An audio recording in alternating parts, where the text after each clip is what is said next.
தமிழக ஆளுநருடன் விஜய் மீண்டும் சந்திப்பு. அடுத்தது என்ன? தனிப்பெரும் கட்சியான தங்களை ஆட்சியமைக்க அழைப்பு விடுக்க வேண்டும் என்று தவக தலைவர் விஜய் தமிழக ஆளுநரை இரண்டாவது முறையாக சந்தித்து கோரிக்கை விடுத்துள்ளார். தமிழக சட்டப்பேரவைத் தேர்தலில் 108 இடங்களை கைப்பற்றி தனிப்பெரும் கட்சியாக உருவெடுத்துள்ள தமிழக வெற்றிக் கழகம் தமிழகத்தில் ஆட்சியமைப்பதற்கான பணிகளில் இறங்கியுள்ளது.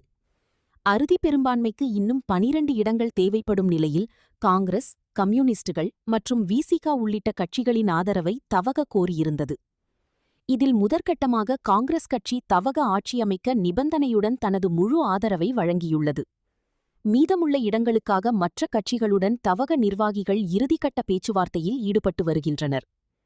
இந்த நிலையில் நேற்று 108 சட்டப்பேரவை உறுப்பினர்கள் மற்றும் காங்கிரஸ் கட்சியின் ஆதரவு கடிதத்துடன் ஆர்.வி. அர்லேகரை நேரில் சந்தித்து விஜய் முறைப்படி ஆட்சியமைக்க உரிமை கோரும் கடிதத்தை சமர்ப்பித்தார்.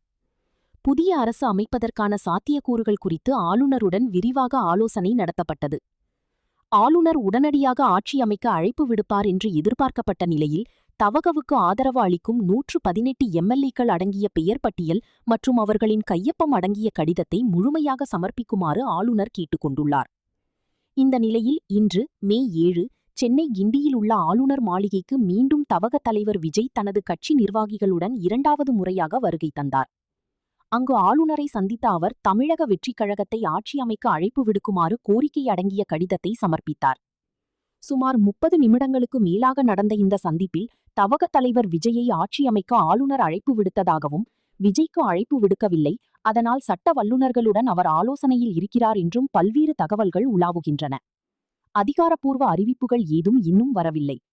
இதற்கிடையில் ஆளுநர் அரசமைப்பு சட்டப்படி செயல்பட வேண்டும் என்று இந்திய கம்யூனிஸ்ட் மாநில செயலாளர் வீரபாண்டியனும், தவகவை ஆட்சியமைக்க ஆளுநர் அழைப்பு விடுப்பதே சரியென்று விசிக தலைவர் திருமாவளவனும் தெரிவித்துள்ளனர். விஜயின் கூட்டணி கோரிக்கை பற்றி ஆலோசித்து வருவதாகவும் தெரிவித்துள்ளார். இது ஒருபுறம் இருக்க, விஜய் பதவியேற்பதற்காக ஏற்பாடுகள் நடந்த நேரு உள்விளையாட்டு அரங்கத்துக்கு தவக ஆதரவாளர்கள், விஜய் ரசிகர்கள் வந்து செல்வதையும் காண முடிகிறது.